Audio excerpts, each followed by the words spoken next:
की आपण जर बघितलं तर या ठिकाणी जे काही 25-26 मध्ये आपले जे विजेचे दर आहे, तमिळनाडू 9 रुपये 30 पैसे, तेलंगणा 9 रुपये 20 पैसे, मध्य प्रदेश 8 रुपये 27 पैसे, महाराष्ट्र 8 रुपये 19 पैसे, उत्तर प्रदेश 8 रुपये 15 पैसे, गुजरात आपल्यापेक्षा आता कमी आहे, तो 7 रुपये 87 पैसे आहे.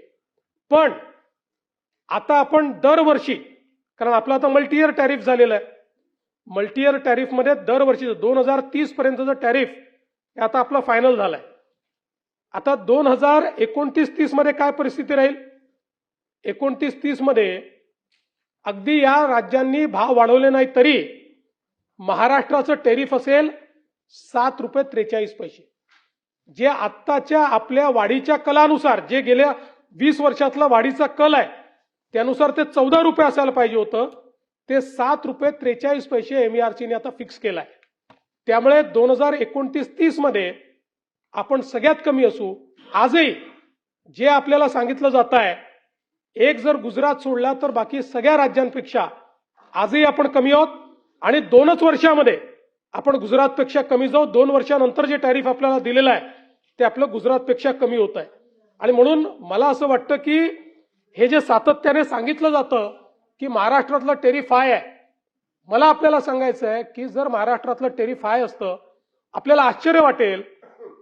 आपल्याकडे उद्योगांमध्ये विजेचा वापर हा प्रचंड वाढलेला आहे आणि सगळ्यात मोठा रेकॉर्ड तर असा आहे की गेल्या 2 वर्षांमध्ये विजेची एकूण मागणी 20% वाढली आहे. 20%. 20% कशाला म्हणतात? पूर्वी 10 वर्षात 20% वाढत नव्हती. याचा अर्थ असा आहे की उद्योगही येत आहेत, विजेचं कन्झम्पशनही वाढतंय. ज्या राज्यामध्ये, समजा जर महाराष्ट्रामध्ये सर्वाधिक विजेचे दर असते तर आजूबाजूची सगळी राज्य कॉम्पिटिटिव्ह आहेत, लोक तिथे गेली असती, पण ती गेली नाही आहेत, ती महाराष्ट्रात आलेली आहेत.